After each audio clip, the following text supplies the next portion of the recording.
साथियों सुप्रभात। साइकिलिंग के साथ सकारात्मक चर्चा में आज हम रोंगटे खड़े कर देने वाली एक पुस्तक के बारे में चर्चा करेंगे, जिसे होलोकॉस्ट सर्वाइवर एडी जाकू ने लिखा है। साथियों, इस पुस्तक का टाइटल है the happiest man on the earth.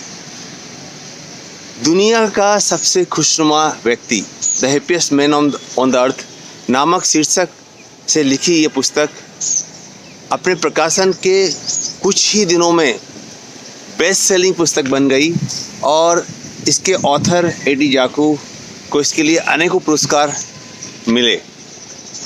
साथियों, इस पुस्तक के लेखक एडी जाकू का जन्म जर्मनी में 1920 में हुआ था।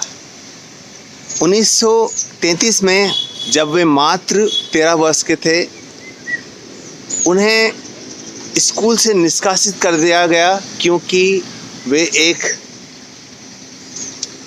यहूदी थे और 1933 में जर्मनी में हिटलर का राज आ चुका था और उन्हें यहूदी होने की सज़ा मिली।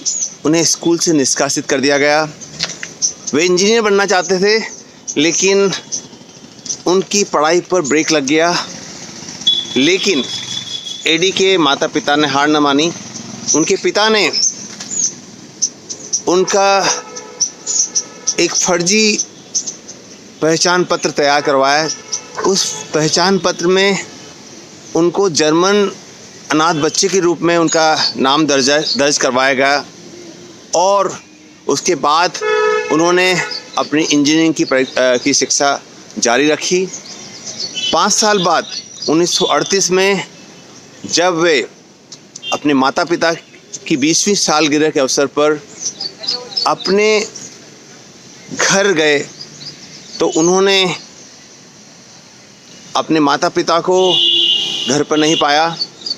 उनके माता पिता नाजी सरकार द्वारा अरेस्ट किए जा चुके थे और उन्हें भी उनके गांव वालों ने, उनके शहरवासियों ने पहचान लिया और उन्हें भी 1938 में अरेस्ट करके, हिटलर सरकार द्वारा अरेस्ट करके कंसंट्रेशन कैंप भेज दिया गया। कंसंट्रेशन कैंप में उन्होंने हर रोज़ हज़ारों व्यक्तियों को मरते हुए देखा।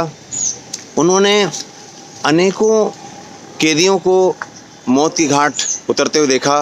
रूह कपा देने वाली सर्दी के बीच में उन्होंने हर दिन अपने आप को, मृत्यु को बहुत ही करीब से देखा। और लेकिन इस कठिन से कठिन परिस्थिति में भी उन्होंने हार न मानी। उन्होंने अपने अंदर आशा का, प्रेम का, फ्रेंडशिप का बीज और जो उसकी जो आशा की किरण है उसको मरने बुझने नहीं दिया और फाइनली वे जर्मन कंसंट्रेशन कैंप से रिहा होने में सफल हो गए। उन्होंने गार्ड की हेल्प ली और गार्ड की हेल्प लेकर वो वहाँ से भाग गए और उसके पश्चात उन्होंने कई दिन बेल्जियम में निकाले और बेल्जियम के बाद में वे ऑस्ट्रेलिया चले गए, जहाँ उन्होंने अपने जीवन साथी फ्लोर के साथ मिलकर एक नई जीवन की शुरुआत की। और इस नए जीवन की शुरुआत के साथ उन्होंने 5 महत्वपूर्ण संदेश इस पुस्तक के माध्यम से पाठकों के साथ साझा किए हैं। और ये संदेश हैं कि जीवन में कभी भी निराश न हो, हमेशा आभार व्यक्त करते चलें, ग्रेटिट्यूड फील करते चलें। दूसरा संदेश उन्होंने दिया है प्रेम का, हमेशा प्रेम बनाए रखें, अनकंडीशनल लव रखें। तीसरा संदेश दिया उन्होंने मित्रता का, फ्रेंडशिप का। चौथा संदेश दिया उन्होंने लचीलेपन का, फ्लेक्सिबिलिटी का। और 5वां संदेश दिया उन्होंने कृतज्ञता का। तो साथियों, आइए हम एडी जाकू की कहानी से सीख लेते चलें। जीवन में कभी हार न मानें और